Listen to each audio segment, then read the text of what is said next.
अरे सुखिया बहरी हो गई क्या कि मर ही गई?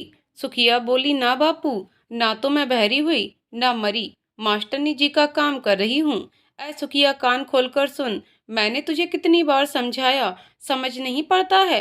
सुबह से शाम पढ़ाई तो घर का काम करेगी कब? बापू, मैंने सब काम कर लिया, तुम्हारा खाने का डब्बा भी लगा के रख दिया है, बर्तन कपड़े भी धोकर फैला दिए हैं। अभी तो बापू 8 ही बजे है ना, तुम तो 8:30 बजे काम पर जाते हो, तभी तुम्हारे साथ मैं भी चलती हूँ। पर आज बिगड़ क्यों रहे हो? सुन, आज से तेरी पढ़ाई बंद। आज से तू घर में ही रहकर घर के कामकाज देखेगी। नहीं बापू नहीं, मुझे अभी बहुत पढ़ना है। पढ़ लिख करके मुझे डॉक्टरनी जो बनना है। माँ का कितना मन था। ना मेरे पास तुझे पढ़ाने को पैसे हैं, न ही कापी किताबें लेने के लिए। मैंने तेरी शादी पास के गांव के शंभू दयाल के बेटे से तय करने की सोची है। अभी तो बापू मैं 13 साल की हूँ और तुम मेरी शादी कर रहे हो। मुझे अभी शादी ना करनी। मुझे तेरे करने कराने से कोई मतलब नहीं है। मुझे ना तेरी राय जाननी है। तू ज्यादा बकबक मत कर। तेरी शादी तो मुझे इसी वर्ष करनी है। बस एक बार उनके घर वालों को तू पसंद आ गई, शादी के लगन निकाल कर शादी कर देनी है। ना बापू, मुझे पढ़ने दो ना, ज्यादा बकबक मत कर, नहीं तो अभी दो खींच के मारूंगा। बापू मुझे पढ़ना है। आगे कुछ और बोलती उससे पहले हरिया ने उसे 2 थप्पड़ जड़ दिए। बेचारी रोते हुए बैठ गई। उसको हरिया जाने क्या क्या बके जा रहा था। बेचारी अपने दुर्भाग्य पर चुपचाप आंसू बहा रही थी। तभी हरिया और तेजी से चीखा, तू जबान ज्यादा मत चला और ये टेसुए बहाना भी बंद कर। मुझे कोई फर्क नहीं पड़ने वाला। जाकर काम देख। ये नौटंकी बंद कर, नहीं तो अभी तेरी जबान खींच लूंगा। बाबू, तुम्हें यही तो करना तो आता है, बस बेबस को दबाना। तुमने मेरी माँ को भी तो पीट पीट कर, नानी नाना की गरीबी को सुना सुना कर मार डाला। अब मेरी भी जान ले लो, पर कभी अपने को देखा समझा? जो तुमसे डरे उसी को डराते हो। भाई का तो कुछ कर नहीं सके। जब गांव की लड़की को लेकर भाग गया था, तब तुम्हारा बुढ़ापा नहीं बिगड़ा, नाक भी ना कटी थी। सुखिया बस कर, मेरे सब्र की परीक्षा ना ले, तेरे लिए ठीक ना होगा। ये सब जबान लड़ाना स्कूल में ही सीखा है तूने, यही सब पुस्तकों में पढ़ती है। मैं इनको अभी ही जलाए दे रहा हूँ। ना रहेगा बांस और ना बजेगी बांसुरी। हरिया उसकी सारी पुस्तकें निकाल कर एक एक पन्ना फाड़ने लगा। सुखिया चिल्लाती रही, बाबू ना फाड़ो ना फाड़ो, कर दो मेरा ब्याह, मैं कुछ ना बोलूंगी। हरिया पर तो भूत सवार था, कुछ अधिक ही चढ़कर आया था। उसने कॉपी किताब आग के हवाले कर दी। सुखिया बेबस अपनी माँ के सपने को धू धू करते जलते देखती रही। आज सुखिया को स्कूल भी न जाने को मिला। रह रहकर उसे माँ की याद आ रही थी। उसी के हौसले से तो अभी तक वो पढ़ सकी थी। वो बाबू के गुस्से में ढाल का काम करती थी, खुद ही सब झेलती रहती, पर उस पर आंच भी न आने देती। उसकी भी पढ़ने की बलवती इच्छा थी, पर गांव में स्कूल न होने से नाना ने 5वीं तक पढ़ाकर बंद कर दिया था। इसी से वह अपनी पढ़ाई के सपने को और बढ़ाकर सुखिया के माध्यम से जीना चाहती थी। हरिया ने तो पाठशाला का मुंह भी न देखा था और न उसका पढ़ाई से कोई लगाव था। सुखिया की माँ आशा को पैर की जूती ही समझता था। माँ बाप की भी उसने कभी न सुनी थी। आशा ने बहुत कोशिश की, पर उसकी सासों ने भी साथ ना दिया। आशा के जाते ही वह और बेलगाम हो गया था। सुखिया भी पूरी कोशिश करती, पर बेचारी बच्ची। अभी सुखिया ये सब सोच ही रही थी कि उसकी सहेली सारंग आकर बोली, सुखिया आज स्कूल क्यों नहीं गई? आज तुझे अलका मैडम जी पूछ रही थी, तू उनकी सबसे अधिक चहेती है ना, कैसे जाती? बापू ने मेरी सारी किताबें जो जला दी। पर क्यों? बाबू मेरी शादी तय करने को बोले, मैंने आगे पढ़ने को कहा, बस इस पर बाबू ने सभी कॉपी किताब जला दी। सारंग, मैं क्या करूं? मैं आगे पढ़ना चाहती हूँ। सुखिया, मैं तेरे बारे में अलका मैडम जी से बात करती हूँ, शायद कुछ राह बना दें। चिंता ना कर तू, तू तो बहुत बहादुर है। मैडम जी कहती हैं ना, जहाँ चाह वहाँ रहा, सब अच्छा होगा। तेरी अम्मा का सपना तू जरूर पूरा करेगी। सारंग चली गई। सुखिया सोच विचार में डूबती उतराती बैठी रही। शायद परिस्थितियों ने समय से पहले बड़ा कर दिया था। तभी हरिया ने आवाज दी, सुन सुखिया, तुझे देखने को शंभू दयाल जी के घर के लोग आ रहे हैं। कोई ऐसी वैसी हरकत ना करना कि बात बिगड़ जाए। सुखिया कुछ ना बोल चुपचाप बैठी रही। उसका तो दिमाग अपनी अलका मैडम के ऊपर लगा था, शायद उसकी पढ़ाई का कुछ रास्ता निकाल दें। रात सुखिया ने सभी घर के काम साफ सफाई करके घर को व्यवस्थित कर दिया।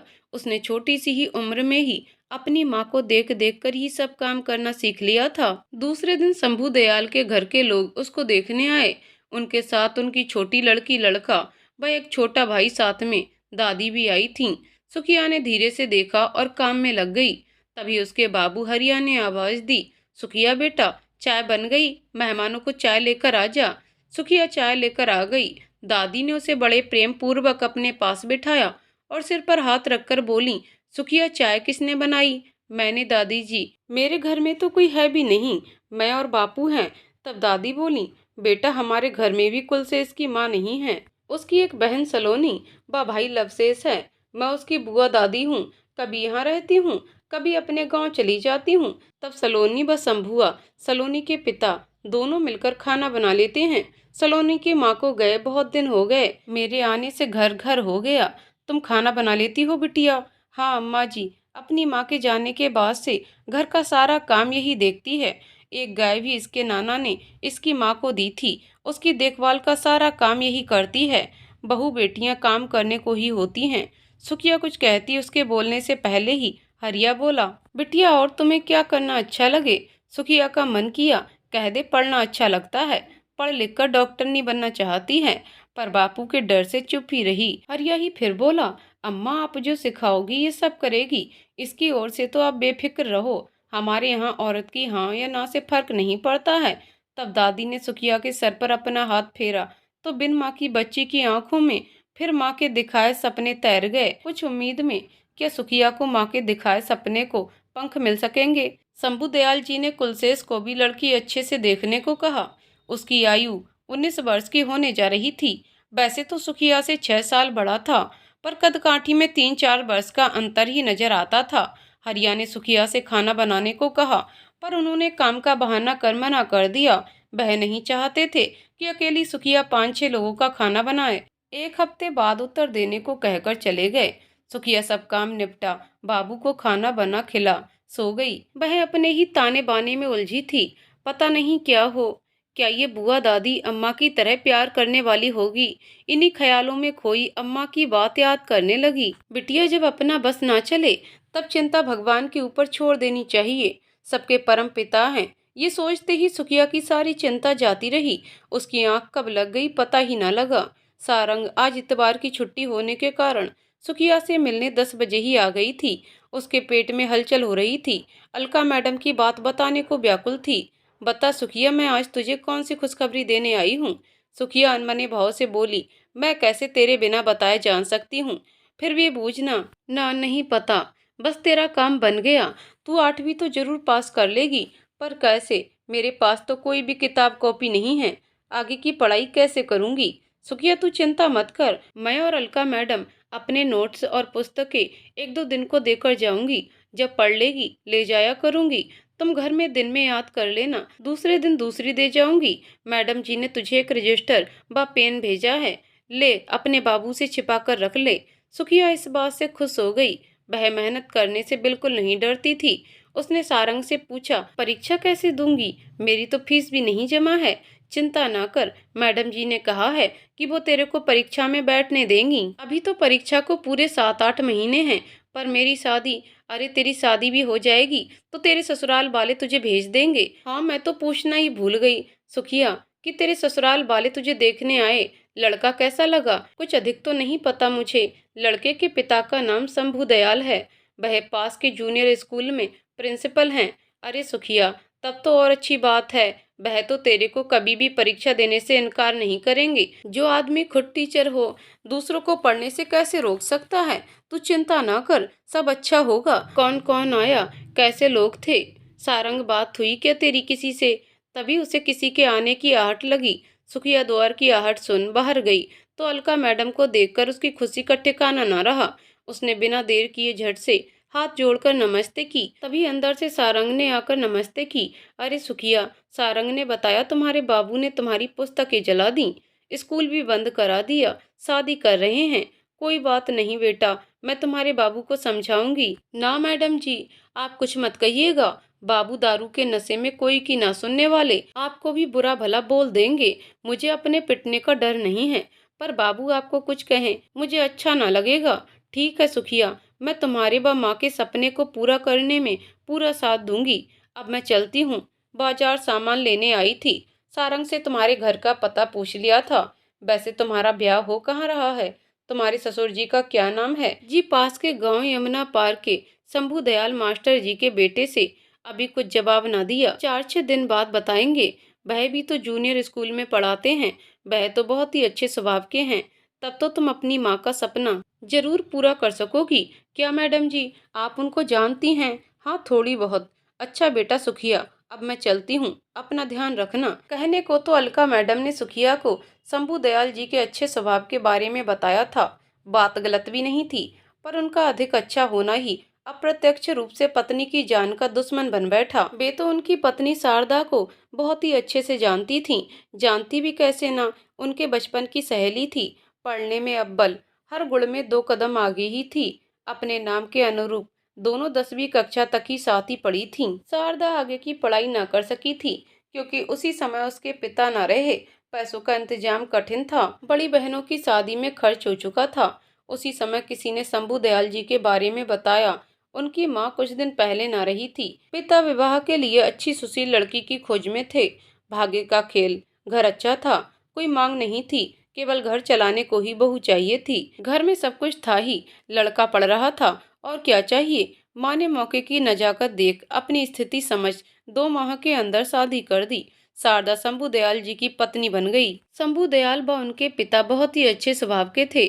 शंभू दयाल की मां के जाने के बाद घर की देखभाल को उनके पिता ने अपनी विधवा बड़ी बहन को बुला लिया था। वे शहर चली भी आई थीं। अपने तेज स्वभाव के कारण अपने बेटे बहू से बनती भी नहीं थी। अंधे को 2 आंखों की जरूरत थी। यहाँ तो हर सुख हर आराम एकाधिकार उन्हीं का राज था। वैसे तो उनकी बहू बेटे से बनती ना थी, पर यहाँ आकर प्रेम ही प्रेम झलक रहा था। कभी साड़ी, कभी कपड़े, खेत का अनाज पानी भेजती ही रहती। कुछ खुला, कुछ चोरी छिपे। शारदा उन्हें फूटी आंख न भाती। मजबूर थी, नहीं तो अभी तक घर से निकलवा चुकी होती। शंभू दयाल जी के एक छोटा भाई व 2 बहन थीं। एक बहन की शादी हो चुकी थी, दूसरी शारदा से 2 वर्ष लगभग बड़ी थी। पर बुआ ने भाभी के प्रति शुरुआत से ही द्वेष बीज बोने शुरू कर दिए थे। शारदा काम में बहुत निपुण और स्वभाव की बहुत ही अच्छी थी। वह अपनी नंद गीता से व देवर राम दयाल से अपने छोटे भाई बहन जैसा ही समझ घुलने मिलने की बहुत कोशिश करती। उम्र में छोटी होने के बावजूद उनके स्कूल के टिफिन व नाश्ता समय पर सब देती। पर बुआ के भड़काने से गीता भी भाभी को ही गलत समझती। रामदयाल तो वैसे ही संकोची स्वभाव का था। शारदा अपने ससुर जी का बहुत ध्यान रखती, फिर भी कमला बुआ अपनी बहू की सारी कसर शारदा से प्रतिपूर्ति करती रहती। एक भी दिन ऐसा न जाता जब वे अपने पैर न दबाती। शारदा किसी से बुआ या नंद की शिकायत न करती, उल्टे सबको खुश रखने के चक्कर में कमजोर होती जा रही थी। अब तो वह माँ भी बनने वाली थी। उम्र मात्र 18 वर्ष थी। नंद गीता की शादी की तारीख निश्चित हो गई थी। बहाने से बुआ ने अपनी बहू को भी बढ़ते काम का वास्ता दे बुला लिया। बेचारी शारदा दिन भर चक्करघिन्नी सी सास बहू के पीछे नाचती रहती, पर उनके दिल न पसीजते। पैसा पानी की तरह बह रहा था, पर घर की बहू ही गैरों के हाथों नौकरानी बनी थी। ऐसा भी नहीं था। शंभू दयाल व उनके पिता अपनी बहन के कारनामे समझते नहीं थे। ससुर ने कई बार बहन को दबी जवान शादी निपटते घर जाने का कहा, पर शारदा जी जजकी का बहाना कर रुक जाती। यही स्वभाव का अच्छा होना ही सबको भारी पड़ रहा था। अब शारदा का 9वां महीना लगते ही बुआ को अपने घर की याद सताने लगी और बेटे को संदेश दे कूटनीति के तहत ले जाने के लिए बुला लिया और बोली, मेरी बहू की तबीयत ठीक नहीं रहती, भैया मुझे जाना होगा। क्योंकि वह जानती थी कि शारदा के बच्चा होने पर काम का कोई बहाना न चल सकेगा। आखिर कम्मो बुआ चली गईं। शारदा ने भी राहत की सांस ली। देवर पढ़ाई के लिए शहर शंभू दयाल जी के पास चला गया। नंद गीता ससुराल। शारदा काम आराम से कर लेती, पर ऐसे में कोई बड़ी बूढ़ी का रहना बहुत जरूरी था।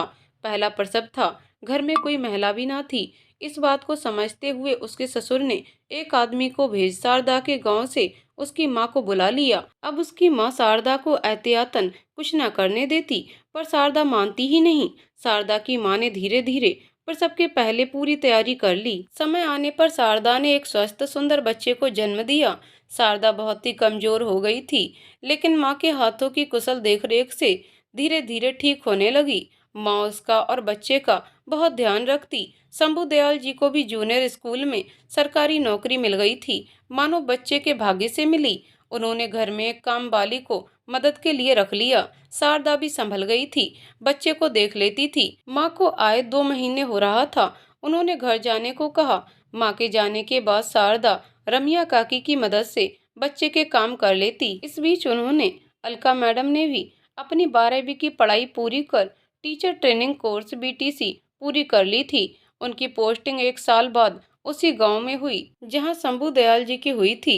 बातचीत के दौरान ही पता चला कि वे उनकी प्रिय सखी के पति हैं। तब तक शारदा 2 बच्चों की मां बन चुकी थी। अब तो शारदा से उसकी मुलाकात होती रहती थी।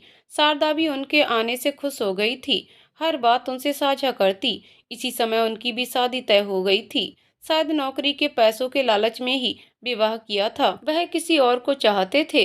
उड़ते उड़ाते खबरें उनके कानों में भी पड़ रही थीं, पर उन्होंने कभी इसको तूल नहीं दिया था। इधर शारदा के एक लड़की और हो गई थी। शंभू दयाल जी की नौकरी पास के गांव में होने के कारण साइकिल से ही चले जाते थे। शारदा के ससुर जी की तबीयत ढीली रहने लगी थी। अब उनके पति ने अच्छी नौकरी मिलते ही उसी लड़की से शादी का ऐलान कर दिया। बात सुनते सुनाते खुलकर आ गई थी। बोले, चाहो तो माता पिता के साथ रह सकती हो, मानो एहसान कर रहे हों। उन्होंने बिना कोई प्रतिवाद किए तलाक की अर्जी दे दी। ऐसे आदमी के साथ भी क्या रहना, जहां हर पल परायेपन का एहसास हो। दोनों तरफ से राजीनामा होने के कारण आसानी से तलाक मिल गया। दोबारा शादी के लिए बहुत संदेश आए, पर उन्हें विवाह शब्द से ही छल का एहसास होता। दोबारा वे साहस ही न कर सकीं। तभी अचानक एक अघटित घट गया जो उनको अंदर तक तोड़ गया। शारदा की मौत। बस तो किसी का नहीं, पर उनको विश्वास ही नहीं हो रहा था कि ऐसा कैसे हो गया। अब तो यही था, होनी को कौन टाल सकता है। शारदा उन जुझारू लड़कियों में से थी जो जीवन के अंतिम क्षण तक लड़ती हैं। उसी ने तो तलाक लेते समय उन्हें संबल दिया था। वह अपनी अच्छाई व अपनों के ही हाथों चली गई थी। औपचारिकता के नाते वह उनके घर भी होकर आई थी। किसी अपने की ही साजिश लग रही थी। उन्होंने शंभू दयाल जी से आशंका भी जाहिर की थी। वे बेबस थीं सोचने को। उनके मन में भूचाल चल रहा था। शारदा तीसरी बार मां बनने वाली थी। वह बहुत ही खुश थी। ससुर जी भी उसका बहुत ध्यान रखते थे, पर 1 महीने पहले छोटी सी बीमारी के कारण चल बसे थे। कम्मो बुआ भाई के ना रहने पर आईं तो जाने का नाम ही ना लिया। अब कैसे शारदा जाने को कहती। शारदा का 8वां महीना चल रहा था। शारदा बुआ का अप्रत्याशित रूप से बदलाव और खुद से शारदा की जजकी के लिए रुकने को कहना शारदा व शंभू दयाल जी को कुछ खटका। तो फिर सोचा शायद उनके अब भाई भी ना रहे, यही बदलाव का कारण हो। कुछ अप्रत्याशित भी लगा, पर जाने को कैसे कहते। हाँ, एक दिन वह शारदा से मिलने चली गई। शंभू दयाल जी कह रहे थे वे 2 दिन को काम से बाहर जा रहे हैं, तो आप शारदा से जरूर मिलाना। शारदा ने बुआ के बारे में बताया था कि बुआ आप शंभू दयाल जी को ना टोका टाकी करती हैं और उनके सामने व्यवहार भी संयत करती हैं, पर पीठ पीछे बच्चों व उनके साथ से बहुत बुरा व्यवहार करती हैं। तब अलका मैडम ने कहा, बुआ से शारदा अलर्ट रहना। मुझे इससे भी उनकी कुछ चाल समझ आ रही है। तुम साफ साफ शंभू दयाल जी को बता दो, फिर उन्हें जैसा उचित लगेगा करेंगे। शारदा ने बताया था, अलका इस बार माँ भी अस्वस्थ चल रही हैं, तो बड़ी दीदी के यहाँ रुकी हैं। सोचती हूँ बुआ रुकेंगी तो इनको व बच्चों को ठीक ही रहेगा। अब तो और 1 माह की बात है, कैसे कर कट ही जाएगा। मैं वापस लौट गई। दूसरे दिन शंभू दयाल जी अपने काम से वापस लौट आए। अचानक आने पर उन्हें बुआ का शारदा के प्रति व्यवहार देखकर उन्हें कुछ अंदेशा तो हुआ, पर संकोची स्वभाव होने के कारण कुछ कह न सके। बुआ ने उनके संकोच को अनुमोदन ही समझ लिया और पूर्ण अधिकार के साथ रहने लगी। अब तक शारदा भी 2 बच्चों की माँ हो चुकी थी। उसके काम भी बढ़ गए थे। ससुर के ना रहने के कारण कम्मो बुआ में कोई लगाम भी तो नहीं रह गई थी। वह थोड़ा बहुत अपने भाई से ही डरती थीं। शंभू दयाल जी को तो 4 बातें सुना देने का दावा रखती थीं। धीरे धीरे प्रसव का समय आ रहा था। बुआ अपनी तरफ से ही शारदा की नंद गीता को बुला भेजा था। अकेले उनसे काम नहीं चलेगा, 15-20 दिन को तुम भी आ जाओ। अब शारदा बहुत ही परेशान रहने लगी। शारीरिक व मानसिक दोनों रूप से थकी महसूस करती थी। ऊपर से बुआ भतीजी की जली कटी। शंभू दयाल जी को परेशान भी नहीं करना चाहती थी, क्योंकि अब उनका भी हेडमास्टर पद पर प्रमोशन हो चुका था, काम बढ़ गया था। अलका मैडम भी माँ की अचानक तबीयत खराब होने से सुबह को गांव निकल गई थीं। वापस आने पर चौकीदार ने बताया, शारदा ने बेटे को भेजे उनको तुरंत बुलाकर लाने को कहा था।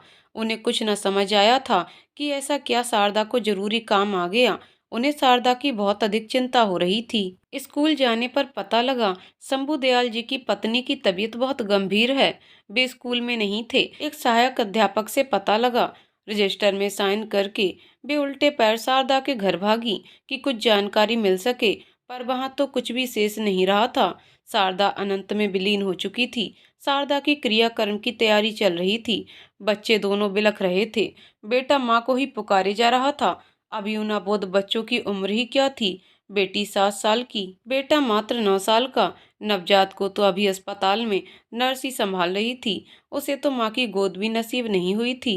बुआ नंद, गीता और कम्मो बुआ महिलाओं के पास बैठी अपने घड़ियाली आंसू बहाकर मनगढ़ंत कहानी सुना रही थी। अलका मैडम को उनको आंसू बहाते देख बातें सुन सुनकर गुस्सा आ रहा था। वे किसी तरह समय की नजाकत को समझते हुए अपने को नियंत्रित किए बैठी रहीं। इस समय उन्हें अपने ऊपर भी कोफ्त हो रही थी।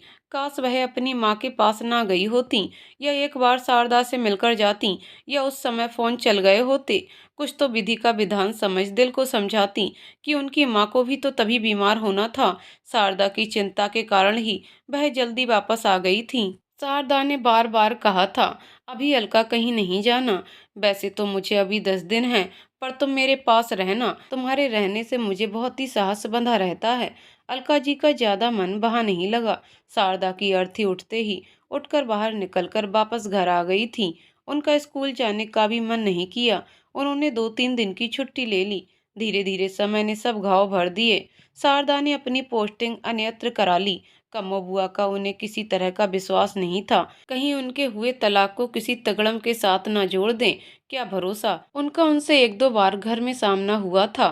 शंभू दयाल जी के साथ में रहकर उन्हें शारदा की बहुत याद आती थी। वह अपने को माफ नहीं कर पाती। बस एक काश को रेतता रहता। उनके हाथ में भी कुछ नहीं था। शंभू दयाल जी भी क्या करते। छोटे छोटे 3 बच्चे कौन जिम्मेदारी संभालेगा। इसी से कम्मो बुआ से कुछ ना कह सके। परिस्थिति बस आदमी सब कुछ जानते समझते हुए भी कितना बेबस हो जाता है। तब से उनका सामना कभी कभार शंभू दयाल जी से बीएसए ऑफिस में ही हुआ था, पर अधिक किस अधिकार से पूछती वे। वैसे भी वे अधिक बात नहीं करते थे। इससे उन्हें कोई खास जानकारी न थी। पर आज शंभू दयाल जी का नाम सुनकर अतीत का घटनाक्रम चलचित्र की भांति घूम गया। अलका मैडम को नींद नहीं आ रही थी। उनका मन उन्हें झकझोर रहा था। क्या तुम फिर से उसी नर्क में, उसी कम्मो बुआ के हवाले एक अबोध बच्ची को कर दोगी। अब तो वह दादी के पद पर है। क्या एक मासूम उनकी चालें नाकाम कर सकेगी। उन्हें इधर उधर की खबरों में से ही पता लगा था। शंभू दयाल जी बहुत ही तटस्थ हो गए थे। शारदा के न रहने के बाद से और भी अंतर्मुखी हो गए थे। सारे घर में बुआ की ही हुकूमत चलती थी। उनको बस घर में कमाने और सामान लाने तक ही फिक्र थी। अलका मैडम से किसी ने उनके बारे में बताया तो उनका दिल न माना। आखिर शारदा उनके बचपन की सखी थी। वे शंभू दयाल जी से मिलने को छुट्टी होने के 2 घंटे पहले चली गई थी। देखते ही वे अपने को रोक न सकी। उन्होंने कहा, आप ये ठीक नहीं कर रहे हैं। आपने शारदा के जीते जी कभी ध्यान नहीं दिया, और अब उसके ना रहने पर भी उसकी आत्मा रो रही होगी। उसके बच्चों का ध्यान दीजिए। बिन माँ के बच्चों को पिता के प्यार से मत वंचित कीजिए। आप बुआ को खुलकर जाने को कह दें। मेरा घर कौन संभालेगा अलका। मैं टूट चुका हूँ। तुम्हारी शारदा का दोषी मैं ऐसा क्यों हूँ। और फूट फूट कर बच्चों की तरह रोने लगे। अलका मैडम ने उन्हें कुछ समय को रोने दिया। शायद इतने दिनों का सिमटा दुख दर्द कुछ कम हो जाए। शंभू दयाल जी के कुछ संयत हो जाने पर वे बोली, नहीं, अब तो आपको कुछ तो करना ही होगा। बच्चों से उनका बचपन छीना जा रहा है। कुशलेश शारदा के पहले पर कितना मुखर था। मौसी मौसी कहता रहता। अब तो जैसे पहचानता ही नहीं। कुशलेश 18 की उम्र का हो रहा है। उसी की शादी कोई अच्छी लड़की से कर बहू को उसका अधिकार दे दें। शायद इसी से उन्होंने कुशलेश के लिए बिन माँ की बच्ची को ही इस घर की बहू बनाने का फैसला किया हो। वह भी इनका दुख समझ सके। उन्हें सुखिया की कर्मठता, सेवा परायणता, सद्भाव, तत्परता, गृह कुशलता पर बस छोटी उम्र को लेकर भी तनिक संदेह नहीं था। वरन शंभू दयाल जी के चयन की प्रशंसक थी। वह था तो कम्मो बुआ व दूसरी बुआ गीता से विवेक बुद्धि के न चलने पर निर्णय ईश्वर पर छोड़ दिया। अगले रविवार अवकाश के दिन शंभू दयाल जी अचानक से अलका मैडम के घर पहुंच गए। अलका मैडम उनको देखते ही बोली, अरे भाई जी, आइए आइए। आज कैसे रास्ता भूल पड़े। कुछ खास तो नहीं। अलका जी, आज मैं आपसे एक सलाह मशवरा करने आया हूँ।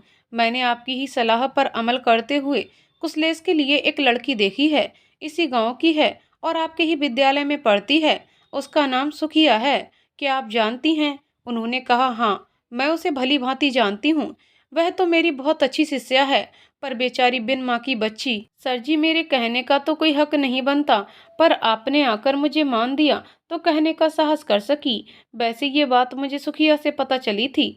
उसकी सहेली सारंग ने बताया था कि उसके पिता ने उसकी कॉपी किताबें जला दी हैं और वह उसको आगे पढ़ाना भी नहीं चाहते हैं, शादी कर रहे हैं। तब मैं सुखिया से मिलने उसके घर गई थी।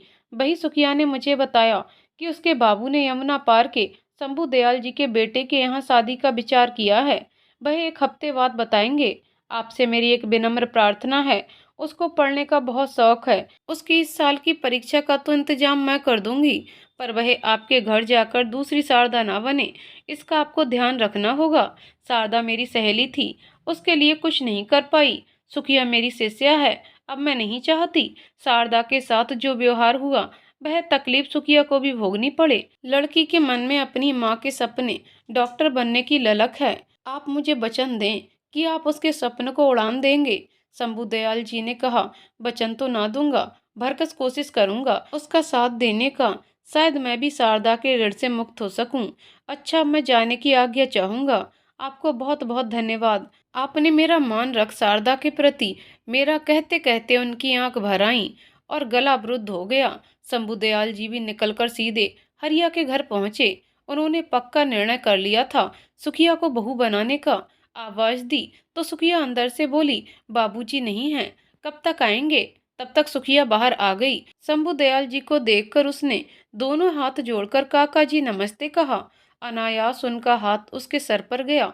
वे बोले, बेटा सदा खुश रहो, ईश्वर तुम्हारा हर सपना पूरा करे। तब तक हरिया भी आ गया। बोला, ये क्या सुखिया, तुम्हें समझना पड़ता, मेहमान को दरवाजे पर खड़ा रखा है, जा चाय पानी ले आ। नहीं हरिया भाई, अभी एक जगह से पी कर आया हूँ। मैं तो खुशखबरी देने आया था। हम सभी को सुखिया पसंद है। ब्याह की तारीख निकलवा ली जाए। हमें कुछ ना चाहिए, बस स्वागत सत्कार अच्छे से हो जाए, बाकी सब आपकी मर्जी। सुखिया शंभू दयाल जी के घर की बहू बनकर आ गई। 8-9 माह बहुत अच्छे से कटे। सुखिया की परीक्षा आने पर शंभू दयाल जी ने उसके मायके भेज दिया। बुआ को कुछ न पता चला। घर के मामलों में अधिक नहीं बोलते थे, पर बच्चों का बराबर ध्यान रखते। साथ ही बुआ पर एक नज़र अलका जी ने उन्हें शारदा का वास्ता जो दिया था। वे शारदा को दिलो जान से चाहते थे, पर संकोची स्वभाव के कारण ये बात जुबान तक न ला सके थे। सुखिया कहने को बच्ची थी, पर एक वयस्क जैसे घर की देखभाल करती, अपनी पढ़ाई में व्यस्त रहती, पर उसकी एक नज़र बुआ में रहती। वह सही बात कहने में संकोच न करती। कुशलेश बाहर रहकर पढ़ाई कर रहा था। लवकेश, सलोनी, सुखिया तीनों मिलजुल कर काम निपटा लेते। सलोनी गीता जैसी कान की कच्ची नहीं थी। बुआ से वैसे भी हिली नहीं थी, क्योंकि उसे शारदा के ना रहने पर नानी जो बड़ी बेटी के पास रह रही थी वही अपने पास रख ली थी। उसे गीता बुआ व बुआ के व्यवहार के बारे में जानकारी हो चुकी थी। वह कुशलेश की शादी में आने के बाद से यहीं रुक गई थी। शंभू दयाल जी के रोकने पर नानी भी 15-20 दिन रुकी थी। उन्हें भी सुखिया शारदा जैसी लगी थी, बस थोड़ा सा भिन्न। अपनी बात जरूर रखती, अन्याय सहना उसकी आदत में न था। नानी जो बात शारदा में देखना चाहती थी वह सुखिया में देखती। नानी ने आते ही सुखिया का नाम मणि रख दिया था। सबको मणि कहकर बुलाने की कड़ी हिदायत दी थी। सलोनी सुखिया को बड़ी बहन जैसा मान देती, बिना एक दूसरे की सलाह लिए बिना कोई काम ना करती। जबकि सलोनी सुखिया से 4 वर्ष की बड़ी थी। बुआ की दाल ना गल पाती। सुखिया खाना परोसकर कम्मो बुआ को दे आती। बुआ चौके चूल्हे से बाहर तक ही सीमित थीं। सुखिया कहती, बुआ जी, अब आपकी उम्र करने की नहीं है, हम और सलोनी दीदी मिलकर कर लेंगे, आप चिंता ना करें। बुआ के सारे प्लान सुखिया सलोनी की जोड़ी फेल कर देती। कभी शंभू दयाल से कुछ कहती भी थीं तो वे कहते, बुआ मड़ी सब देख लेगी। वे घर खर्च के पैसे भी मड़ी के हाथ देते। बुआ मौके की तलाश में रहती। उन्हें सुखिया का पढ़ना फूटी आंख भी ना भाता। कभी कहती, 3 साल बीतने को आए, गोद न भरी। सब चुप रहते। इससे और खींच जाती। शंभू दयाल जी प्रातः खाना खाकर स्कूल निकल जाते थे। सलोनी का सिलेक्शन BA MS में हो गया था। 4 घंटे की दूरी पर उसका कॉलेज था। कुशलेश की UPSC की परीक्षा नजदीक आ रही थी। सुखिया सबका बहुत ध्यान रखती, उसकी भी 11वीं कक्षा थी। सलोनी के चले जाने से सुखिया अपने को बहुत अकेला महसूस करती थी। कुसलेस के शहर में रहने के कारण दोनों साथ में एक कमरे में सोती, खाना खाती। शायद दोनों ने एक दूसरे में माँ के प्यार की अनुभूति पाली थी। सुखिया भाई के नाते पद में बड़ी थी तो सलोनी उम्र में। लवकेश का दोनों ही ध्यान रखती। कभी कभी शंभू दयाल जी को लगता शारदा ही सुखिया का रूप धारण कर आ गई है। एक बार की बात, सर्दी के दिन थे, वे संध्या के लिए बैठे थे। तभी सुखिया शॉल लेकर उन्हें देती हुई बोली, बाबूजी क्या आप भी बच्चे जैसे अपना ध्यान नहीं रख सकते? सब कुछ ठीक ठाक चल रहा था, तभी एक दिन बुआ को मौका मिल ही गया। अब तो सलोनी भी नहीं थी। सुखिया रात को लवलेश को दूध देकर बाबूजी को दूध देने को चली गई थी। देखा तो बेसुध लेटे थे, माथा तबेसा तप रहा था। उसने लैंडलाइन फोन से कुसलेश के मकान मालिक को फोन लगाकर बात कर बाबूजी की हालत बताई।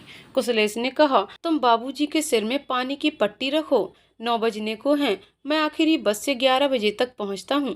लवकेश का बिस्तर भी सुखिया ने बाबूजी के कमरे में लगा लिया। दोनों बारी बारी से पट्टी रखने लगे।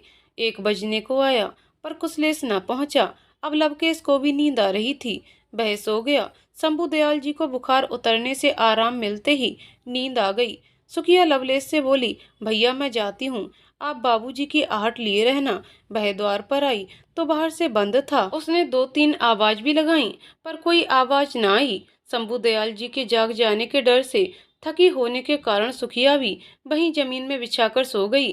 सुबह को 7 बजे लोगों की आवाजों से उसकी नींद खुली। शंभू दयाल जी व लवलेश भी हड़बड़ाकर उठ गए। बुआ चीख चीख कर पड़ोसियों को सुनाकर कह रही थी, घोर कलयुग आ गया है, ऐसी भी क्या जवानी, ऐसी भी क्या जवानी, राम राम राम, बित्ता भर की छोरी है, हे भगवान। किसी को कुछ समझ ही ना रहा था। बुआ गोल गोल घुमाई जा रही थी। तब तक सुबह की बस से कुसलेश आ गया। बुआ को शंभू दयाल जी की तबीयत के बारे में कुछ पता तो था नहीं। मन में सोचा समझा, अच्छा मौका राम जी ने दिया, कुसलेश भी आ गया, अब तो बात और बनी। बुआ ने कुसलेश को आते देख और शोर मचाना शुरू कर दिया, देख बेटा, जरा सुखिया से पूछ ये शंभू के कमरे में क्या कर रही थी। रात बखत खुसर पुसर करे पड़ी थी। शंभू दयाल जी पर तो घड़ों पानी पड़ गया था, लगा कि यहीं डूब मरे। शायद ऐसा ही कुछ शारदा ने झेला होगा। बेचारी, ईश्वर ने इसी से मुझे ये दिन दिखाया, पर वे कुछ बोल ना सके। कहने को तो बहुत कुछ था पर बहुत कमजोरी महसूस कर रहे थे। अब उन्हें व सुखिया को इंतजार था तो कुसलेश के उत्तर का। कुसलेश बोला, वह मेरी पत्नी है, अपने दायित्व को अच्छे से समझती है, मुझे कुछ नहीं जानना। बुआ आप अब कोई नया घर देखिए, हमसे निभाव न होगा। हमने आपके कारण अपनी माँ खोई है, आगे अब कोई नहीं। हम इतने सहनशील नहीं हैं। मैं बलराम भैया को फोन कर देता हूँ, आप शाम तक चली जाएं। पड़ोसियों से मुखातिब होता हुआ बोला, आप लोगों को भी दूसरों के घरों में झांकने में आनंद आता है तो सुनिए, अभी बुआ मुझसे सुखिया से पूछने को कह रही थी, तो अब आप मेरे प्रश्न का उत्तर दें। आपके घर में यदि किसी बूढ़े बाप की हालत गंभीर हो तो आपकी बेटी क्या करेगी? बस सुखिया ने भी लवलेश के साथ मिलकर मेरे पिता की सेवा शुश्रूषा से जान बचाई। रात भर जागकर सिर में ठंडे पानी की पट्टी रखी। बुआ से भी पूछिए कि क्या इन्होंने घर के बड़े होने का फर्ज निभाया। उन्हें उल्टे बाहर से सांकल बंद कर अपने ही भतीजे की इज्जत उछालने की कोशिश की। अब बहुत हुआ, मैं आपका भतीजा नहीं, अपने पिता की शान में कुछ नहीं सुनने वाला। ना सुखिया ही आपकी बहू शारदा जैसी है जो बेकसूर कुर्बान हो जाए। अब जानने समझने को कुछ रह ही नहीं गया था। पड़ोसी अपने घरों को चले गए। अब कुसलेश पिता के पास जाकर बिफर पड़ा, बाबूजी, इतना भी अच्छा होना किस काम का कि लोग आपके जूते आपके सर पर मारकर चले जाएं। बहुत हुआ, हम आपके बच्चे हैं, हमारी माँ ने हमें संस्कार दिए हैं। मैं रात को ही आ जाता, पर बस स्टॉप पहुंचने में 10 मिनट की देर होने से बस निकल चुकी थी। मुझे सुखिया ने रात को सारी बात बता दी थी, पर कुंडी बंद करने वालों को ये भी पता होना चाहिए कि मेरे छोटे भाई को भी पिता की तबीयत खराब होने की जानकारी थी। वह भी रात भर जागा।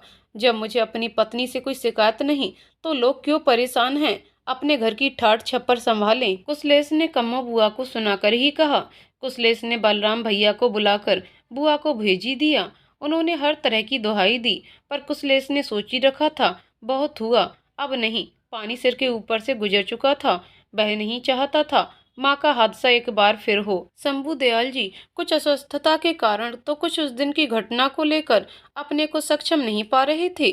सुखिया हर तरह से एक बेटी का फर्ज अदा करती, पर वह देखती बाबूजी को कोई बात घुन की तरह खाए जा रही है। कुशलेश 2-3 दिन घर में रुका, तब उसने किसी बात पर अलका मैडम के बारे में बताया कि वे मेरी माँ की बचपन की सहेली हैं। साथ ही उनके पति के व्यवहार के बारे में बताया। सुखिया को बहुत ही दुख हुआ। वह सोचती बाबूजी के पास तो मैं, सलोनी जीजी, कुशलेश और लवलेश हैं, पर मैडम जी का तो अपना कहने को कोई नहीं। सोचते सोचते पता नहीं उसकी कब आंख लग गई। समय धीरे धीरे पंख लगाकर उड़ रहा था। कुशलेश की पोस्टिंग तहसीलदार के पद पर हो गई थी। सलोनी के बीए एमएस के 4 साल पूरे हो गए थे। शंभू दयाल जी ने अपने सहायक अध्यापक के बेटे संजय के साथ सलोनी का ब्याह तय कर दिया। लड़का बीडीएस कर पीजी की तैयारी कर रहा था। देखने दिखाने का कार्यक्रम होने के बाद दोनों पक्षों की रजामंदी से सलोनी की शादी धूमधाम से हो गई। सलोनी कमरे में संजय के आने के इंतजार में पलक पावड़े बिछाए बैठी थी। संजय आया भी तो पता नहीं किस दुनिया में खोया। उसे तो कुछ उत्साह नहीं था। सलोनी ने खुद पहल कर पूछा, आपकी तबीयत ठीक नहीं क्या? तुम्हें जो समझना हो समझो, मुझे कोई फर्क नहीं, बस यही गड़बड़ हो गई। सलोनी ने संकोच बस अपने घर में किसी से कुछ न बताया। इसी तरह 3-4 दिन निकल गए। 5वें दिन कुशलेश लेने आ पहुंचा, तब अचानक कमरे में आकर सलोनी से 2 टूक कर बोला, मुझे माफ करना, मैं तुम्हारा अधिकार तुम्हें नहीं दे सकूंगा। सलोनी का सिर एकदम चकरा गया, फिर भी अपने पर नियंत्रण रख, इतना ही कहा। आखिर शादी के बाद आपको मुझ में कोई खोट नजर आई क्या? मेरा क्या कसूर जो आपने ये निर्णय लिया? उसे संजय पर बहुत गुस्सा आ रहा था। क्या बचकानी हरकत है। पढ़ाई के चलते सलोनी 5 दिन ससुराल में रहकर कुशलेश के साथ वापस आ गई, पर उसका मन व्यथित था। कैसा विवाह, कैसी मधुयामिनी। सुखिया भी इधर मेडिकल की तैयारी में जी जान से जुट गई थी। घर की शादी और उसने अकेली नानी मौसियों के साथ मिलकर पूरी तैयारी की थी। पढ़ाई का समय ही ना मिला था। अब मेहमानों के जाते नए सिरे से इंट्रेंस एग्जाम की तैयारी में जुट गई। वैसे तो अभी 1 माह था, पर वह एक पल भी नहीं गंवाना चाहती थी। कुशलेश सलोनी को लेकर आया तो उसे सलोनी जीजी के चेहरे में नवब्याहता की खुशी कहीं नजर न आई। उसे लगा शायद सफर की थकान हो, मेरा ही भ्रम हो। बाहर एक माँ जैसे पानी का कलश उतार सलोनी को गले से लगाया तो फूट फूट कर रोने लगी। इतने दिन का रोक कर रखा सैलाब फूट ही पड़ा। सभी घबरा गए। नानी सलोनी की वापसी में मिलकर जाने को रुकी थी। सुखिया सलोनी के साथ कमरे में आ गई। सभी ने बहुत पूछा, पर सलोनी ने यही कहा, भाई भाभी की याद बहुत आती थी। पर सुखिया को बात कुछ अलग लग रही थी। उसने बात बदलते हुए कहा, जीजी आप थकी होंगी, चलो आप मुंह हाथ धोकर आओ, बाबूजी भी आ रहे होंगे, हम सब एक साथ चाय नाश्ता करते हैं। रात का खाना जल्दी निपटा। सुखिया सलोनी को लेकर अपने कमरे में आ गई। कुशलेश का बिस्तर बाबूजी के कमरे में लगा दिया। सुखिया सलोनी के बिस्तर में ही लेट गई। दोनों इधर उधर की बातचीत करती रहीं। सुखिया सलोनी को अच्छे से जानती थी। सलोनी अपने दिल की बात धीरे धीरे ही बताती है।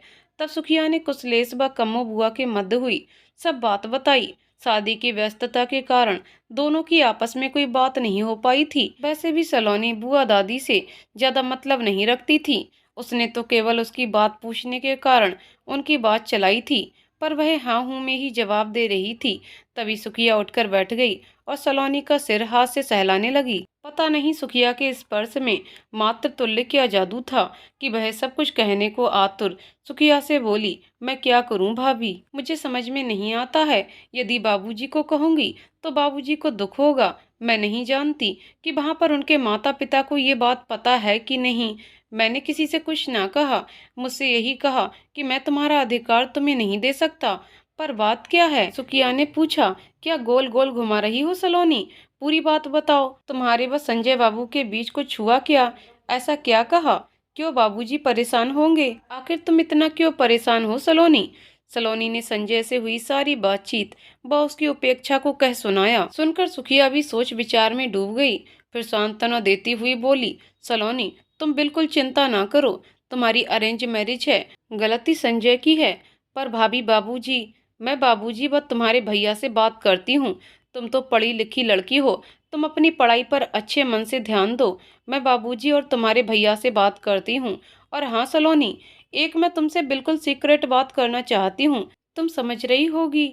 ना भाभी ना, ऐसा कुछ भी नहीं, मैं तुम्हारा इशारा समझ गई। सलोनी सुखिया की बातों से आश्वस्त होकर आराम से सो गई। सुखिया सवेरे जल्दी उठकर नाश्ता बनाने लगी। सलोनी 4-5 दिन से तनाव के कारण सो नहीं पाई थी। वह किसी से कुछ कह भी नहीं सकी थी। वह सुबह थोड़ी लेट उठी, तब तक सुखिया ने नाश्ता तैयार कर दिया था। आज संडे था, सभी ने आराम से उठकर नाश्ता किया। तब तक सलोनी ने रसोई की तैयारी भी करके रख ली थी। सुखिया को समझ नहीं आ रहा था अपनी बात कहाँ से शुरू करे। उसके मन में भी बहुत सारे सवाल उठ रहे थे। क्या संजय बाबू शादी के संबंध निभाने के योग्य नहीं हैं, या फिर किसी और को दिल में जगह दे बैठे हैं? ये बात तो बाबूजी पता कर सकते हैं। नाश्ता करने के बाद सुखिया बाबूजी से बोली, बाबूजी, मैं आपसे सलोनी के भैया की उपस्थिति में कुछ बात करना चाहती हूँ। सलोनी दी, आप कमरे में जाइए। सलोनी के द्वारा बताई गई सभी बातें कुशलेश ने बाबूजी को बताई, जो सुबह नाश्ता बनाते समय ही कुशलेश को बता दी थी। वह तभी से बहुत गुस्से में था।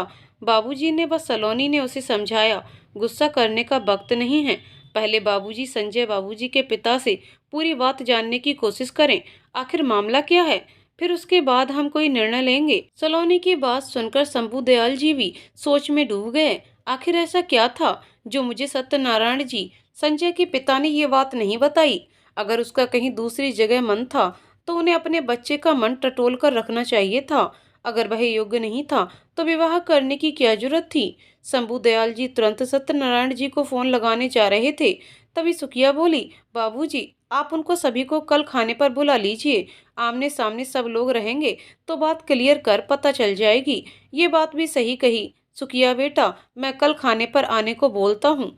शंभू दयाल जी फोन लगाकर बोले, भाई जी, कल आपको हमारे यहाँ भोजन पर आना है। सुखमणि भी संजय बाबू से बरसमी बिटिया से मिल लेगी। सुबह उठ सुखिया ने सभी व्यंजनों की तैयारी कर ली। केवल चपाती गर्मा गर्म सेकनी थी।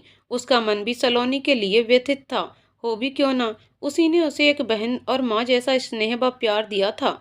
रह रह कर यही मानती, राम जी सब ठीक हो। 11 बजते सत्यनारायण जी, उनकी पत्नी रेवती व बेटी रश्मि आ गए।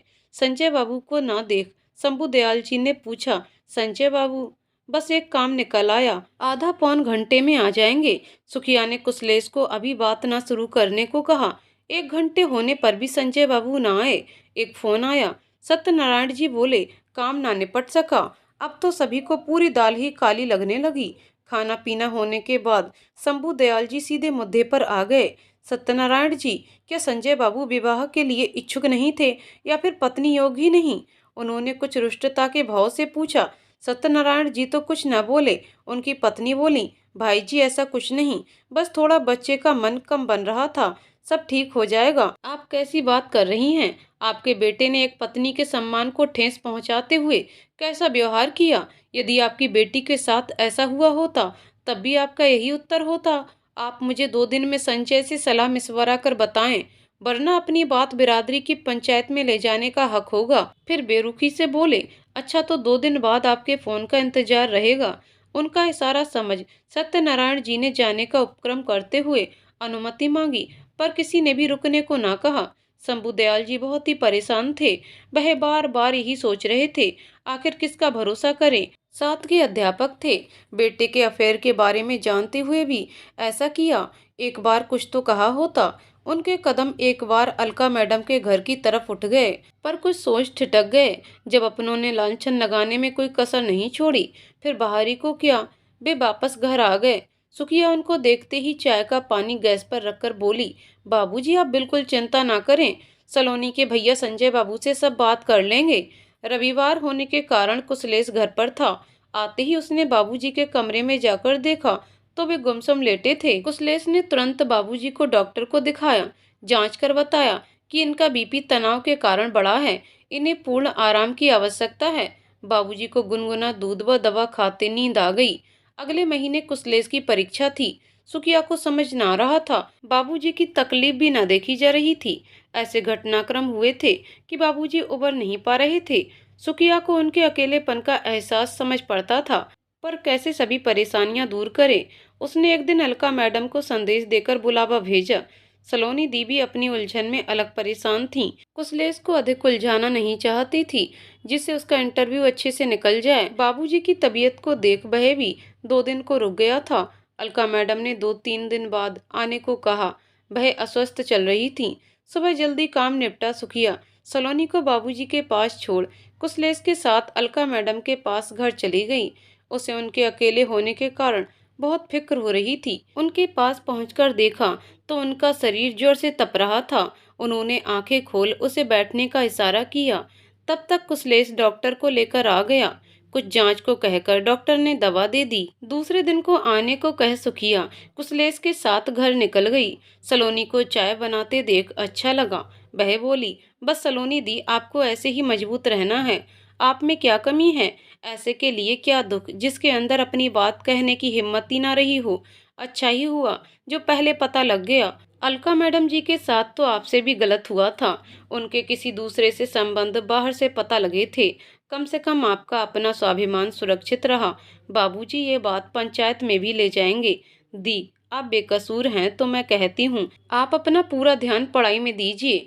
ईश्वर ने आपके लिए कुछ अच्छा सोच कर रखा होगा। बाहर से आते शंभू दयाल जी ने सुखिया की आखिरी बात सुनकर कहा, बेटा सलोनी, सुखिया तेरी भाभी ही नहीं, समझदार सहेली है। मेरा भी यही कहना है, ऐसे संबंधों को क्या ढोना जिसे कदर ना हो। सलोनी धीरे धीरे अपने को संजो रही थी। वह 2-4 दिन बाद कॉलेज ज्वाइन करने का मन बना रही थी। अलका मैडम स्वस्थ हो चुकी थी, पर पता नहीं क्यों सुखिया उनके अकेलेपन को सोचती दिल बैठ जाता। कभी बाबूजी को तो कभी अपने बाबू को, पर किसी के दुख को कम न कर पा रही थी। बाबू को बहुत समझाती, पर उसने शराब को गले लगा लिया था। शंभू दयाल जी की तबीयत की वजह से सुखिया ने मेडिकल परीक्षा देने का इरादा अगले साल पर छोड़ दिया, क्योंकि माँ कहती थीं अपने परिवार की कीमत पर कुछ भी नहीं। कुशलेश का चयन हो गया था, उसकी पोस्टिंग भी हो गई थी। समय धीरे धीरे कैसे निकल गया, कर्तव्यों की चौखट में पता न लगा। सुखिया की शादी को 7 वर्ष हो गए थे। वह 2 बच्चों की माँ भी बन चुकी थी, पर उसकी माँ का सपना उसकी आंखों में उतनी ही ललक से झिलमिला था। शंभू दयाल जी भी संभल गए थे। सलोनी का विवाह उसी के सीनियर से हो चुका था। लवलेस इंजीनियरिंग की तैयारी कर रहा था। सुखिया बच्चों का वास्ता दे नई जगह में अकेले बच्चों को कैसे संभालेगी। तब शंभू दयाल जी ने 15 दिन का मेडिकल अवकाश ले लिया। कुशलेश की पोस्टिंग वाले स्थान पर ले आई थी। पिछले साल बाबूजी को सुखिया ने किसी के द्वारा शराब नियंत्रण केंद्र में भर्ती करा दिया था, क्योंकि उसे सुखिया की किसी प्रकार की मदद लेना अपनी तौहीनी लगती थी। बेटे ने जब से गांव की लड़की से भागकर ब्याह किया था, गांव वापस ही नहीं आया था। वह तो माँ का आशीर्वाद ही था कि सुखिया का शंभू दयाल जी जैसे सुलझे शिक्षित परिवार में पड़ गई थी। 1 माह पहले ही अपने परिचित परिवार में बाबू को एक बंगलों में केयर टेकर की जगह रखवा दिया था। कोई भी बात हरिया को नहीं पता थी। सब कुछ पटरी पर आता देख सुखिया का मन एक बार फिर माँ के सपने को जीवंत करने को हुलसाने लगा। कुशलेश व शंभू दयाल जी सुखिया को बहुत ही मान देते थे। कहीं ना कहीं उन्हें भी लगता वे अलका मैडम को दिए वचन को आज भी नहीं पूरा कर सके हैं। सुखिया बच्ची से 21-22 वर्ष की नवयुवती हो चुकी थी। उसने एक दिन कुशलेश से कहा, अपने बाबूजी कितने अकेले व उदास लगते हैं। यहाँ आकर तो और अकेले पड़ गए हैं। कोई से पहचान बनाने की कोशिश भी नहीं करते हैं। कुशलेश बोला, हाँ उदास रहते तो हैं, पर क्या कर सकते हैं। कुशलेश, माँ जी के रहने पर बाबूजी ऐसे ही थे। नहीं नहीं मड़ी, मैं और सलोनी बाबूजी के साथ बहुत मजा करते थे। अधिक तो ध्यान नहीं, मैं 9 साल का ही था, सलोनी 7 साल की। लवलेश ने तो माँ को देखा ही नहीं था। मुझे एक आइडिया आ रहा है। कुशलेश, यदि तुम्हें अच्छा लगे तो नानी जी से बात करूं। सुखिया ने बहुत ही सकुचाते हुए कहा, हो सकता है आपको मेरा ये विचार पहली नज़र में पसंद ना आए, पर बाबूजी के नज़रिए से सोचकर देखिए। लोग क्या कहेंगे के चक्कर में ना पड़िएगा। कुशलेश ने कहा, विचार करता हूँ। तुम नानी जी से भी एक बार सलाह मशवरा कर उनकी राय जानने की कोशिश करो। उन्होंने हमसे अधिक दुनिया देखी है। कहकर कुशलेश बाहर निकल गया। सुखिया ने नानी जी को फोन कर बच्चे के जन्मदिन पर मौसी जी को साथ लेकर आने को कहा। साथ ही कहा, 15-20 दिन रुककर ही जाएं। बच्चे का जन्मदिन पर घर में ही सुंदर कांड का पाठ रखा था। कुछ अपने परिचित ही थे। अलका मैडम भी आई थीं। नानी जी से मिलकर बहुत खुश हुई थीं। सब कुछ बहुत ही हर्षोल्लास से पूर्ण हो गया था। दूसरे दिन दोनों मौसी व मौसा जी चले गए थे। एक दिन मौका देखकर सुखिया ने नानी को अपने मन की बात कह दी थी। नानी ने कहा, बेटा विचार तो बुरा नहीं है, तुमने अपने ससुर के लिए बहुत अच्छी बात सोची है। मैंने भी देखा, दामाद जी शारदा के जाने के बाद से बहुत अकेले पड़ गए हैं। तुम और कुशलेश जितना कर सकते हो कर ही रहे हो। सुखिया बोली, नानी फिर एक बात और कहना चाहूंगी। हाँ बिटिया बोलो। अलका मैडम अपनी कैसी रहेंगी? आप तो उनको अच्छे से जानती भी हैं, वे माँ जी की सहेली भी रही हैं। उनका परिवार कैसा है? उनकी छोटी भाभी सारंग मेरी सहेली हैं। नानी जी, यदि आपको ठीक लगे तो आप बाबूजी से बात करती। ठीक है, मैं बाबूजी को अपने ढंग से समझाती हूँ। योजना अनुसार एक दिन सुखिया और कुशलेश बच्चों को लेकर पार्क चले गए, जिससे नानी जी को शंभू दयाल जी के पास बैठकर अच्छे से बात करने का मौका मिल सके। वे शारदा के बाबूजी अपने पति के जाने के बाद से बातचीत घुमाते हुए अलका मैडम तक ले आईं। फिर अफसोस करते हुए बोली, बेचारी अलका भी क्या भाग लिखाकर आई है। सहनशील स्वाभिमानी लड़की, पर मायके वालों ने भी उसके दुख को ना समझा, केवल अपनी झूठी शान को पकड़े बैठे रहे। घर वालों ने भी उसका साथ न दिया। उसकी बेचारी की गलती ही क्या थी? शंभू दयाल जी बोले, वह तो है माँ जी, अकेला जीवन काटना कितना कठिन होता है, ये बात मुक्त भोगी ही समझ सकता है। समझ रहा हूँ, दुनियादारी में हमें समय का पता ही नहीं लगता, पर बच्चों की जिम्मेदारी से निवृत्त होते ही अनायास अतीत की यादें कुरेदने लगती हैं। अकेलापन एक रिक्तता दे जाता है। मैं तो भरे पूरे परिवार में ही उदास हो जाता हूँ। फिर अलका जी तो बिल्कुल एकाकी हैं, दुख सुख में भी आगे पीछे नहीं। पता नहीं आज किस भावावेश में शंभू दयाल जी अपने दिल की बात कह बैठे। बेटा ऐसे कब तक चलेगा? ये तो जीवन है। मुझको देखो, पर अभी तुम्हारी तो बहुत बड़ी जिंदगी है। जीवन में साथी की असली जरूरत इसी उम्र में होती है। ये तो लोकाचार है। बच्चे अपने जीवन में मग्न हो जाते हैं, क्रम चलता रहता है। पति पत्नी एक दूसरे के संबल होते हैं। मेरी मानो तो अपने जीवन यापन के लिए साथी की चाह कोई बुराई नहीं है। माँ जी, आप भी क्या बात करती हैं? इस उम्र में लोग क्या कहेंगे? जब तो मैंने किया नहीं। मैं मानती हूँ बेटा, तब तुमने नहीं किया बच्चों के वास्ते, पर तब तक की बात और थी। मुझे भी वही भय था, पता नहीं विमाता बच्चों के साथ कैसा व्यवहार करे। मैं भी चुप रही। आज मैं ही कहती हूँ कि बच्चों की अपनी गृहस्थी हो गई है। कोई अच्छा सुलझा साथी देख समझकर जीवन की संध्या में एक सहचर मिल जाए तो जीवन सहजता से कट जाता है, जिससे हम अपने दुख सुख को साझा कर सकें। बेटा, यदि तुमको उचित लगे, अलका का मन परखूं। मैं उसे बचपन से जानती हूँ, बहुत अपनत्व बोध वाली लड़की है, लगभग शारदा की हमउम्र है। तुम्हारा दुख बच्चों से भी नहीं देखा जाता। कर्तव्य निर्वहन के बाद अपने लिए सोचना स्वार्थ भाव नहीं होता। फिर तुम्हारे तो बच्चे ही चाहते हैं। ये बात सुखिया ने ही कुशलेश और मुझसे कही। अधिक कुछ न सोचते हुए शंभू दयाल जी ने कहा, माँ जी आप मुझसे बड़ी हैं, जैसा आप उचित समझें। मैं अब अपने को बहुत थका हुआ टूटा महसूस करता हूँ। बेटा, अपने दिल में अपराध बोध मत पालना। हर एक को अपना जीवन जीने का पूरा हक है। ना समझी कुछ कहेंगे, समझदार अपने आप परिस्थिति का अनुमान लगा लेगा। मैं अलका से बात करती हूँ। वैसे वह मेरी बात काटेगी नहीं। मैं उसे भी समझाने का भी प्रयत्न करूंगी। इससे एक पंथ दो काज होंगे। एक बेसहारा को सहारा मिल जाएगा। एक अकेली औरत का कोई भी साथ देने को इस उम्र में तैयार नहीं होता। तन धन के संगी साथी बहुत मिल जाएंगे, पर इस उम्र में भावात्मक साथ देने वाला कोई बिरला मुक्त भोगी ही मिलेगा। तभी किसी ने डोरबेल बजाई। शंभू दयाल जी ने देखा, सुखिया कुशलेश व बच्चे आ गए थे। आते ही बच्चे दादू दादू कहकर उनसे लिपट गए। कुशलेश ऑफिस जाते समय बाबूजी को मंदिर छोड़ते हुए निकल गया। सुखिया नानी और अपना नाश्ता लेकर आ गई। उसके मन में उथल पुथल चल रही थी। आखिर बाबूजी से नानी की क्या बात हुई होगी? सुखिया कुछ पूछती, नानी जी पहले ही बताने को उतावली थीं। सुखिया, अब तो बस तुम्हारी अलका मैडम से पूछने की जरूरत है। अलका मैडम के यहाँ चलने की देर है, फिर तो मैं सब समझ लूंगी। सुखिया बहुत ही खुश थी, झट नानी के गले लग गई। उसे दूसरों को खुश देख आत्मसंतोष मिलता था। अगले एक हफ्ते के बाद अक्षय तृतीया की खरीदारी का सोचते हुए नानी से बोली, हमें बाजार जाना है। आपको अलका मैडम के यहाँ छोड़ते हुए निकल जाएंगे। वापसी में आपको ले लेंगे। आपको बातचीत करने का मौका मिल जाएगा। आप अलका मैडम का मन समझने की कोशिश करिएगा। नानी को भी ये विचार बहुत अच्छा लगा। सुखिया सुबह ही जल्दी तैयार होकर बाबूजी को खाना बनाकर रख दी। कुशलेश के साथ सभी निकल लिए। शंभू दयाल जी घर में ही रुके। उनको बाजार जाने को कहकर ही निकले और कोई बात नहीं बताई। अपने प्लान के अनुसार सुखिया ने नानी जी व दोनों बच्चों अलका मैडम के घर में छोड़ दिया। खुद बाजार कुशलेश के साथ चली गई। सुखिया को लौटते 5 बज गए। उसने नानी के पास बैठकर सुखिया मैडम से बात की। 8 बजे घर पहुंच जल्दी से काम से फुर्सत हो नानी जी के पास आकर बैठते हुए बोली, नानी आप बताओ मैं क्या लेकर आई हूँ। मैं कैसे बता सकती हूँ मड़ी, फिर भी कुछ तो आप अनुमान करें, तुम ही बता दो, मुझे क्यों बूढ़ी को मगजमारी करा रही हो।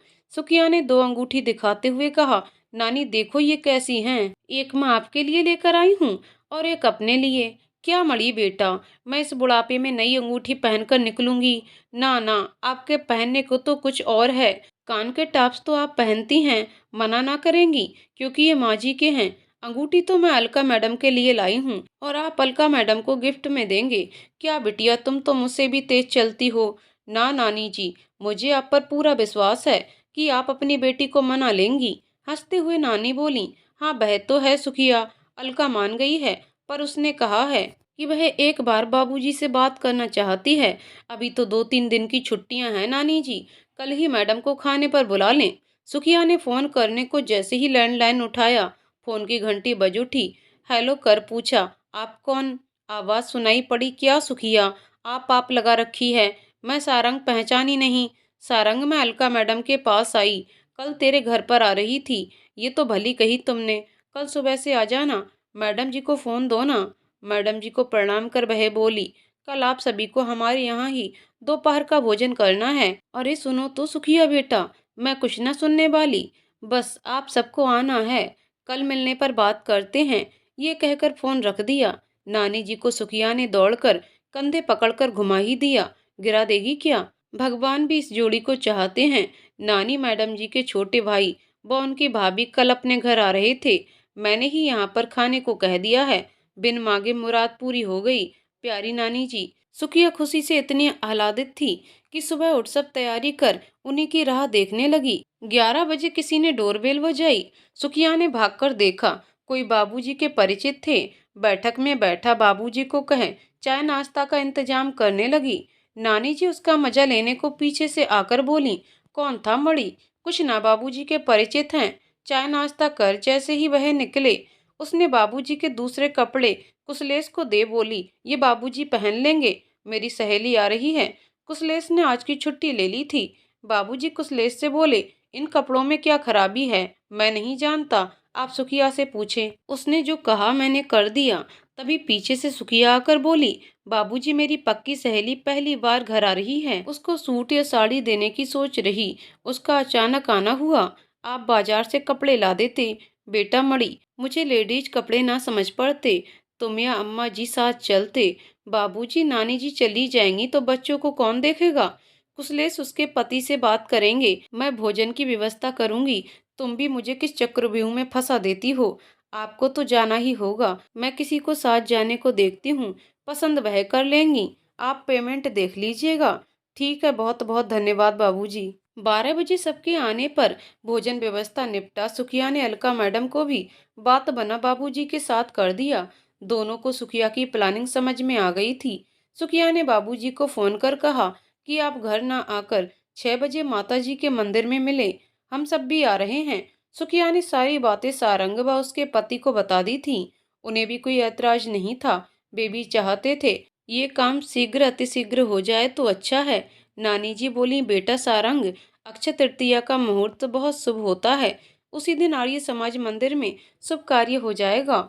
अब आगे देखते हैं उन दोनों की क्या राय बनती है। अक्षय तृतीया की शुभ बेला में घर वालों की उपस्थिति में अलका मैडम जी शंभू दयाल जी की पत्नी बन गईं। सबसे अधिक खुश सुखिया व सारंग थीं। शंभू दयाल जी व अलका मैडम के विवाह की पहली रात्रि थी, जो अलौकिक, आत्मिक और भावात्मक थी। उन्होंने कहा, अलका जी, मैं अभी तक आपसे किया वादा पूरा नहीं कर पाया, हो सके तो आप मदद करें। वैसे मैं सुखिया से ऊरण नहीं हो सकता। वह मेरे मनोभावों को एक माँ की नज़र से पकड़ ध्यान रखती है। वह लड़की ऐसी है, बचपन से अपने से अधिक दूसरों का ख्याल रखने वाली। अलका जी बोली, तब तो मैं आपको ही धन्यवाद कहूँगा, आपकी सलाह पर ही बहू बनाया था। अलका जी बोली, हमारा भी फर्ज बनता है उसकी माँ के देखे सपने को शिद्दत से पूरा करने में मदद करें। शंभू दयाल जी बोले, आपने तो मेरे मन की बात कह दी। अभी सोते हैं, कल से इसी अभियान में जुट जाते हैं। आज एक दूसरे का सहचर मिलने से अपूर्व आंतरिक संतुष्टि मिल रही थी। लवलेश, सलोनी सभी चले गए थे। नानी जी को सुखिया ने आग्रह करके रोक लिया था। शंभुदयाल जी का मेडिकल अवकाश खत्म होने वाला था। 3 दिन विद्यालय खुल गर्मियों की छुट्टी हो जानी थी। वे सभी लोग गांव चले गए, क्योंकि असली मुद्दा तो लोग क्या कहेंगे का था। पर गांव में किसी ने खास टीका टिप्पणी ना की। जिसने भी की तो उत्तर देने को सुखिया, कुशलेश व नानी जी थीं। अलका जी भी शारदा जैसी मूक नहीं थी। 2 दिन रुककर अलका जी अपनी पोस्टिंग वाले स्थान एक दिन जाकर वापस आ गईं। सभी सुखिया के पास चले गए। अलका जी सुखिया का पूरा सहयोग देने की कोशिश करती, पर सुखिया यही कहती, अब आपको बाबूजी व पोते पोती का ध्यान रखना है और मेरे लिए एक देवरानी खोजनी है। दोनों बच्चे धीरे धीरे उनसे हिल गए। अलका मैडम जी ने स्वैच्छिक रिटायरमेंट ले लिया।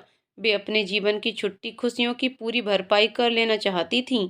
अलका जी व शंभू दयाल जी दोनों बच्चों को अपने साथ गांव ले गए। स्कूल में गर्मियों के अवकाश खत्म हो गए थे। अलका जी ने सेवानिवृत्ति ले ली थी, जिससे सुखिया अच्छे से तैयारी कर सके।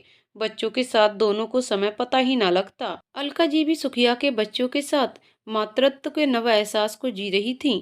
शंभू दयाल जी पोते पोती का सुख जी रहे थे। दोनों अपने अपने अनकहे ममत्व को सहेज रहे थे। 10 वर्ष पश्चात आज सुबह से घर में गहमा गहमी थी। सभी का सपना जो साकार हुआ था। सुखिया अपनी डॉक्टरी की पीजी एमएस की डिग्री के साथ लौट रही थी। उसके बहुत लंबे समय की साधना फलीभूत हुई थी। कुशलेश बच्चों को साथ ले उसको लेने स्टेशन गया था। अलका मैडम के आर्थिक सहयोग से गांव के बाहर पड़े प्लाट में शंभू दयाल जी ने एक नर्सिंग होम बनाया था। शंभू दयाल जी अलका जी के बचत के पैसों को लगाने के पक्ष में नहीं थे। उनके ये कहने पर कि आप मुझे आज भी पराया मानते हैं, उन्होंने कहा, अलका जी बात ये नहीं है। मेरा मानना था कि समय का भरोसा नहीं, कुछ पूंजी रखकर चलना चाहिए। अलका जी बोली, मैं आपसे अलग थोड़े ना हूँ। जो ऊंच नीच होगी दोनों समझेंगे। आज मैं केवल सुखिया के चेहरे में खुशी की संतुष्टि देखना चाहती हूँ। नानी जी, मौसियाँ, सलोनी का परिवार, लवलेश, सारंग व उसके पति और अलका जी व शंभू दयाल जी के सभी शुभेच्छु परिचित व परिवारी जन आ चुके थे। शारदा रुक्मणी नर्सिंग होम की नेम प्लेट रेशमी कपड़े से ढकी थी। मेन दरवाजे में रिबन बंधा था। सुखिया इस सबसे अनभिज्ञ थी। कुशलेश ने फाटक से बाहर गाड़ी रोकी तो उसने कहा, हम कहीं आमंत्रण में आए हैं क्या? अंदर जाते ही सभी अपनों को देख कुछ सोचती कि नानी जी आती दिखीं। वह जैसे ही नानी जी के पैर छूने को झुकी, उन्होंने छाती से लगाते हुए कहा, जुग जुग जियो मड़ी बेटा, दिन दूनी रात चौगनी तरक्की करो। तुमने धैर्य और मेहनत से अपनी माँ का स्वप्न साकार किया। सुखिया कुछ समझ पाती तभी सभी ने संवेद स्वर में कहा, हार्दिक बधाई डॉक्टर सुखमणी। सुखमणी ने सभी बड़ों के पैर छू आशीर्वाद लिया। तभी सलोनी कैंची देते हुए बोली, डॉक्टर साहेबा, नर्सिंग होम का उद्घाटन रिबन कट करिए। उसकी आंखों में खुशी मिश्रित आश्चर्य था। कुशलेश की ओर देखते हुए बोली, आपने भी मुझे कुछ न बताया। अरे बेटा सुखमणी, फिर ये एहसास कहाँ देखने को मिलता? अलका जी ने कहा।